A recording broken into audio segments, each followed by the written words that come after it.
The movie kicks off by introducing us to Lucy, a dedicated university student who juggles multiple jobs to survive. By day, she's tucked away in an office, poring over papers and documents. Come evening, you'll find her serving customers in a local restaurant. On some days, she offers herself up as a research subject in a scientific laboratory, contributing to experiments and studies. After an exhausting day filled with lectures and assignments at the university, Lucy craves a release and winds up at a bar. There, she encounters a mysterious woman. The night takes a twist when they indulge in some recreational drugs. As the evening progresses, they befriend two older gentlemen. It becomes unsettling when a coin toss is used to determine which man will spend the night with Lucy. The so-called winner escorts Lucy back to his residence. The dawn finds Lucy making her way home. Her roommate, who shares the space with her boyfriend, confronts Lucy about the overdue rent. Lucy manages to pay a portion, but it's clear she's struggling financially. After settling her dues,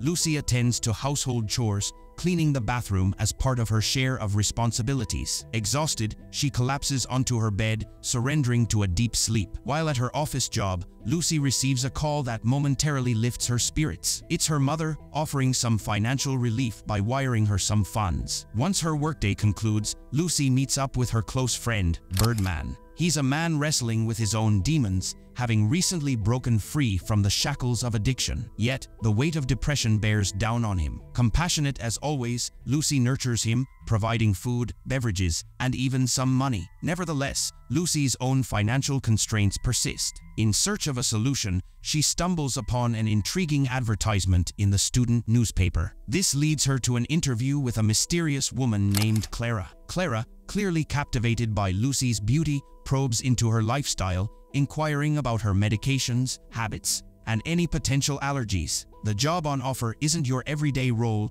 Lucy would be a waitress at a high-end club, serving the elite. However, there's a catch. She'd be doing so in just her lingerie. While the compensation is tempting, Clara clarifies that this isn't a long-term career but rather a means for Lucy to boost her finances. She promises Lucy safety in the role, guaranteeing that she would not be subjected to any intimate acts. To finalize the arrangement, Clara requests a physical examination, asking Lucy to take off her clothes so she can assess her suitability. Clara then calls for her assistant, a man named Thomas. Together, they inspect Lucy meticulously for any tattoos or body piercings. This job, Clara explains, has a strict policy against any such markings. Once the inspection is over, Lucy proceeds to have a medical checkup to ensure her health aligns with the job's demands. This is followed by some cosmetic treatments to enhance her appearance. After her intense day, Lucy decides to drop by Birdman's place. Here, she practices the art of pouring wine seamlessly and honing her serving skills. Not long after, Thomas arrives in a sleek car, ready to chauffeur Lucy to an upscale gathering where her new job awaits. Upon her arrival, Lucy notices other girls dressed similarly in revealing underwear, all catering to the desires of the wealthy older men. The evening seems to go well until one overly bold client crosses a line, touching Lucy's leg. Startled, she accidentally shatters a pricey liquor bottle. However, much to Lucy's relief, the club manager is understanding. Instead of blaming her, he pays her for her work. As Lucy counts her substantial earnings at home, she is taken aback by how quickly she earned it compared to her previous jobs. Ecstatic, she sets one bill on fire, symbolizing her newfound financial freedom. The next day paints a different picture of Lucy. At her office job, her enthusiasm and work ethic seem to depreciate, but she pushes through. Come evening, she returns to her more lucrative serving job. Later, she finds herself at a bar, submitting to the charms of a stranger, leading to a sudden sleepover. Morning finds her seeking the familiar comfort of Birdman's company. Although she doesn't reciprocate his feelings, Lucy genuinely cherishes their time together. Birdman's repeated playful marriage proposals always elicit a light-hearted no from Lucy. On this particular night, they bond over a TV show. Yet, it's clear that Birdman's health is in decline, a realization that brings Lucy to tears. Another day dawns with a call from Thomas,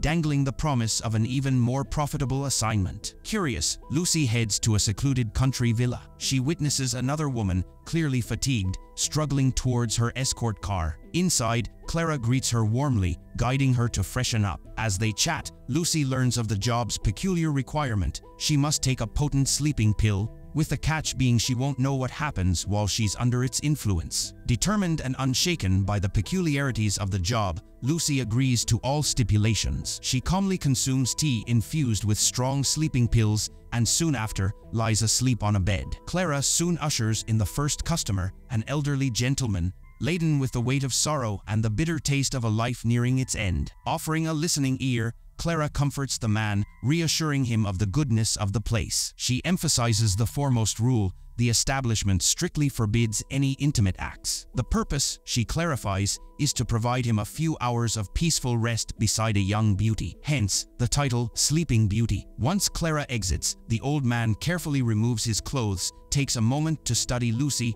and then, finding a sense of peace, rests his weary body against hers, swiftly submitting to sleep. Upon waking, Lucy's life outside the job continues to spiral. An intense disagreement with her roommate and her roommate's boyfriend climaxes in an ultimatum. Lucy has 2 weeks to leave the premises. Resolute and propelled by her newfound earning power, Lucy reaches out to a real estate agent. She soon secures a fancy apartment boasting a breathtaking cityscape view. Weeks fly by without any word from Thomas. Taking matters into her own hands, Lucy rings him up, expressing her desire for another appointment with one of the elite club's rich clients. She shares her recent move and the hefty expenses that accompany her upscale apartment. To stay afloat financially, Lucy persists with her day job and also continues to lend herself to medical experiments for extra income. One day, amidst one such medical session, an unexpected call grabs Lucy's attention. It's Clara's assistant, conveying an upcoming appointment. As Lucy prepares for another Sleeping Beauty encounter, Clara once again familiarizes the client with a non-negotiable rule regarding intimacy. However, this client presents a stark contrast to the earlier gentleman. He has a sense of entitlement and arrogance. Blatantly ignoring the boundaries set for him, he subjects Lucy to a series of violations, even going so far as to sear her skin with a lit cigarette. Pushing the limits, he begins to invade her personal space more aggressively. However, despite his overbearing actions, he refrains from crossing the final line, adhering to the rule against intercourse. The following day, Lucy, still grappling with her intense experiences, makes her way to the university. Her usual routine is interrupted by a phone call from Birdman. His tone signals distress, prompting Lucy to rush to his side. When she arrives, the bleakness of the scene confronts her. Birdman, overcome by anguish and hopelessness, has overdosed on pills. In a heart-wrenching moment, he requests Lucy to undress her upper body and lie beside him. Honoring his wish, Lucy does so,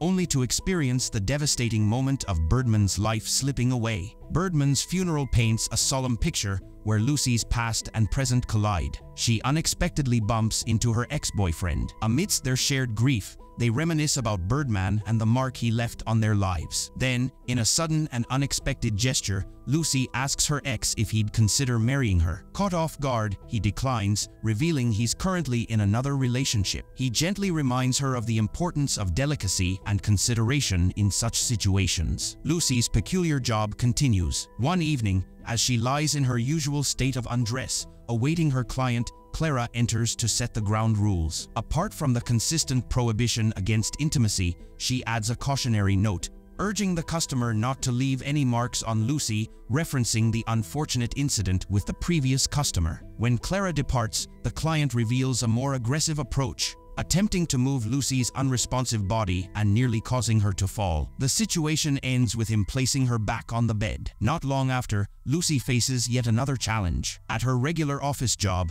she's handed a dismissal notice. But instead of reacting with dismay or anger, Lucy gracefully expresses gratitude, catching her employer off guard with her unanticipated response. Increasingly intrigued by the mysteries that surround her during her unconscious work hours, Lucy acquires a discreet pinhole camera. Later, as she heads back home after university lectures, she observes a defenseless woman asleep on the bus. Lucy's curiosity leads her to take the magazine the woman was holding, and she even ventures to touch her face. This woman's vulnerability mirrors Lucy's own feelings when she's at the villa, under the effect of the sleeping pills. After a tiring day, Lucy seeks relaxation with her coworker from the cafe. They indulge in pills and let their inhibitions down, which leads them to a spontaneous late-night swim, followed by an intimate moment. Come morning, Lucy awakens in her apartment, startled to find her bartender companion from the previous night beside her. When Lucy's phone buzzes, it's Thomas on the other end,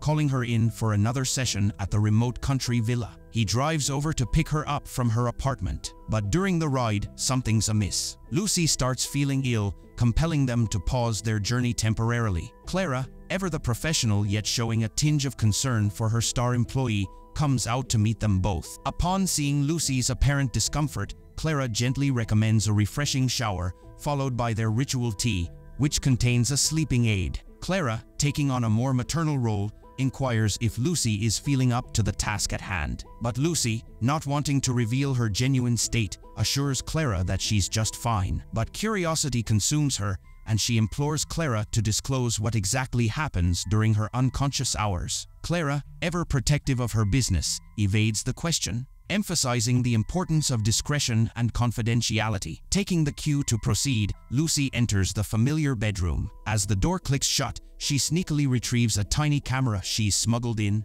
setting it up strategically to capture the room's activities. Just as she settles back into her position, footsteps signal the arrival of the client. And it's a familiar face, the older gentleman who had been her first customer. The man, exhibiting signs of weariness, requests Clara to provide him with an especially potent dose of sleeping pills. The request raises eyebrows, but he consumes them without hesitation. As the night turns into dawn, Clara re-enters the room for her routine check. The man is unresponsive, dead, and to Clara's horror, Lucy's heartbeat is faint, her breathing almost non-existent. Clara, in a desperate attempt, administers CPR, bringing Lucy back from the brink. Regaining consciousness, Lucy is immediately met with the chilling realization of the lifeless man beside her. The sheer shock elicits an anguished scream, her grief manifesting in an outburst as she pounds the bed with her fists. As the movie ends, a haunting image fills the screen, the footage from Lucy's hidden camera, portraying the proximity of life and death, with a lifeless man and an unconscious Lucy lying side by side.